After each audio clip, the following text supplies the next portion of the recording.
nababwiye kine yo kwitegurira kuvyara, kuko kuvyara birahindura uko umuntu ameze, iforoma. Ikimenyetso c'ugusaza ni ugutinya gutemba. Rero nivyatangurira ku myaka 30 umenye utanguye gusaza, wahora usimba uciye kw'itaruwa c'ibiti bibiri ukabona uno munsi utanguye kwitinya uti bagabo aha nokoroka ntacangwayo, kandi wahora uhaca.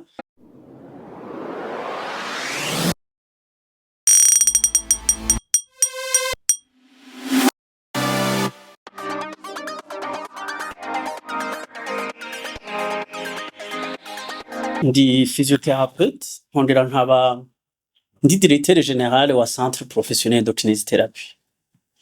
Iki kigo catanguye mu mwaka wa 2019. Itariki 14 niho narose uruhusha, mugabo tutangwa ku mugaragaro itariki 14 z'ukwa gatatu muri 2019. Igisata c'amagara y'abantu caraduhaye uruhusha rwo gukora ku mugaragaro. Dukora ibikorwa bibiri gusa. Igikorwa ca mbere dukora ni gukinga ingwara zifatira mu mitsi no mu makonyero. Mvuze ingwara, gukinga ingwara zifatira mu mitsi no mu makonyero, mutahura ibintu bibiri. Nababwiye ijambo bita trouble musculo-squelettique. Muri iyo trouble rero, rituma arizo dukinga, murabona ko tugeze mu ntambwe y'iterambere rigaragara. Dukoresha amatelefone, dukoresha amaordinateur, zuko mu mabiro yose muzocamo musanga amaordinateur ari yahari. Ariko nta bantu baronkwa biga ingene iyi ordinateur aho nzoyitereka, ko ndashobora kuyishira aha, ndashobora kuyikoresha ameze uku, ndashobora kuyikoresha ameze uku, ndashobora kuyikoresha ameze gutya. Ariko ijambo nabwiye nuko hariho trouble musculo-squelettique. Ninabisubiramwo bavuga ko ari petit fois souvent égale bon. Mu kirundi ciza ni sorosoro, ibaye nziza ni sawa cane, kandi sorosoro mbi naho yeregwira yaroye. Uyu muntu abitangura ku wa mbere ameze uku, mugazomara ukwezi atonekara igihimba cose. Uyu muntu rero acaza kwivuza muri kinésithérapie. Rero turabona ubuzi buratandukanye, hariho abaterura ibintu, hariho abakora ubuzi bwo mu biro mbere muri banke, ugasanga umuntu yicaye kuri ordinateur kuva buca mu gitondo gushika 3 z'ijoro. Turibona ama ONG atandukanye aho abantu bameze uko. Ico gihe haca bivyara ibinyanya vyo mu maboko, gutonekara kw'izosi, kugira ibintu bita ama cervicalgie n'ibindi.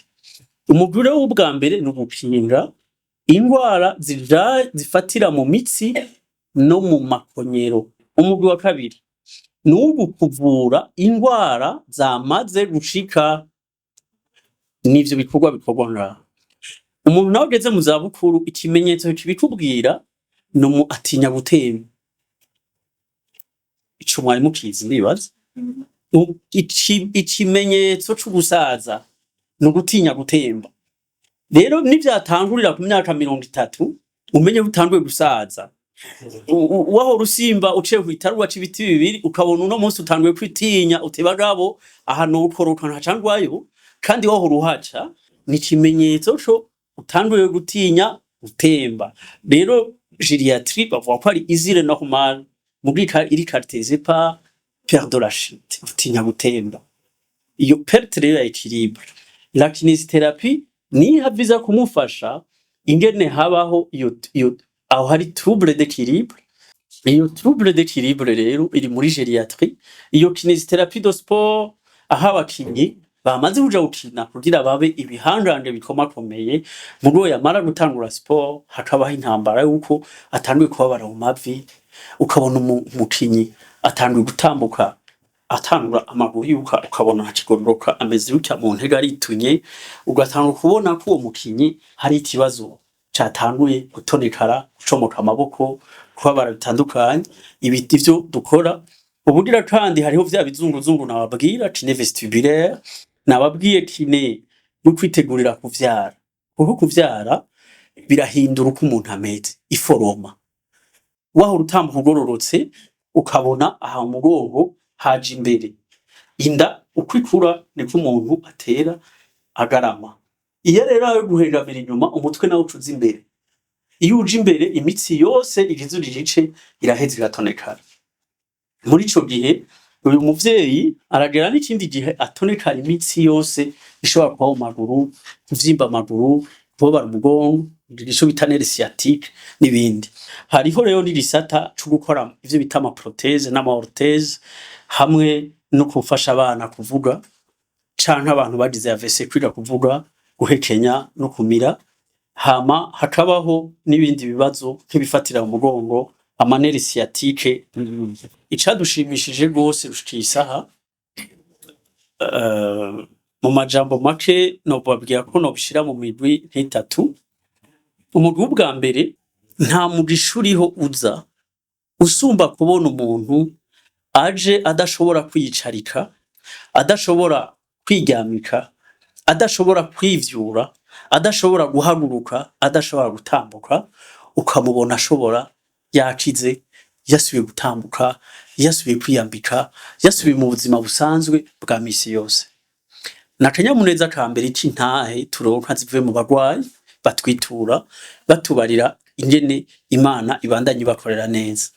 Ubugira kabiri novuga nti mukidushimisha hidasanzwe nukungene novuga nti nurushimira Imana kuko iyi myaka mu bafu 5 tumaze twe tubona akanya gato, kuko Imana tubaye hafi kuva mu ntango gushika n'ubu. Intambara zose ducamwo, ibibazo byose ducamwo, turabona inyishu iva ku Mana n'ukuntu abantu badushindira intahe kuvyo turiko turagerako. Ubugira gatatu, hari abakozi twari abakozi bashika kuri 3 mu mwaka wa 2019, ubu tukaba turi hafi 35.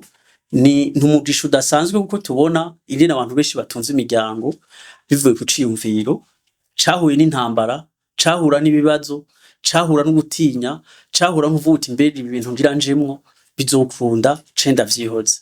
Ubugira kandi ni kibanza abanyeshuri bahuriramwo mu gukora ama stage, ama stage uguheza amashuri, tukaraba ingene abanyeshuri naho bahakura ubumenyi kubera batwitura uko bangana.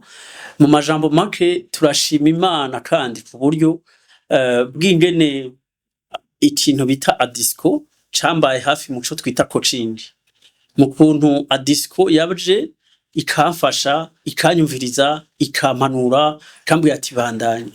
Ubugira kandi tugashimira microfinance bita CCM ukuntu yadufashije mu kuduha credit nto ataco dufise ca hypothèque, ataco dufise dutanga kigaragaza ko amafaranga baduhaye tuzoshobora kuyabasubiza.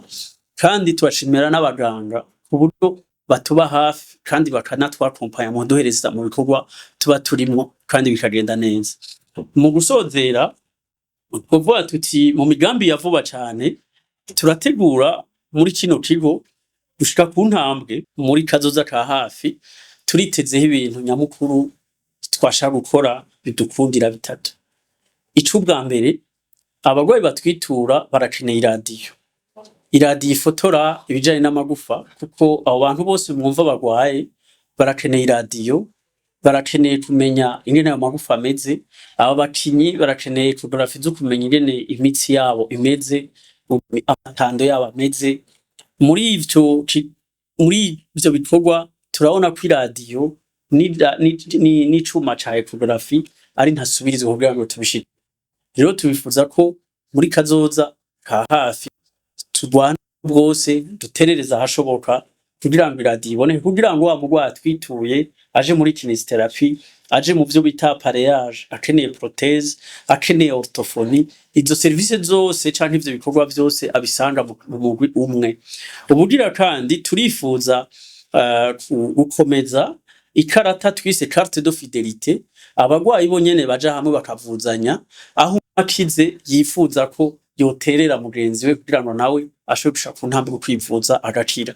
Iyo karata rero ibifise validité y'umwaka, aho umugwayi ashobora kuriha ibice nka 50% mugabo agashobora kwivuza agashikaho akira. Ubugira gatatu ni ingene dufashijwe n'igisata c'amagara y'abantu twoshikana kure iyi service, igisata ca kinesiotherapy mu gihugu cose, mu ntara zose, kubera abantu benshi bava ruguru bakazi Bujumbura baje kugirisha orthophonie kuko ni gisata cyo gufasha kuvura abana babegeya abagize AVC n'abandi nta handi kiri kiracari ngaha muri kino kigo honyene mugabo tugasaba umuntu amaze imisi Bujumbura yaje arondera ico gikorwa rero turifuza ko ico gisata coshikira abantu bose batwitura kugira ngo bagire mitende bakire ubwa nyuma ni ingene twogwana kugira ngo abantu bose bari muri kino gisata ca kinesiotherapy tugira urunani rwo gukorera hamwe kugira ngo umuntu wese iyari ashobore kuronka ubwo bufasha bitagoranye.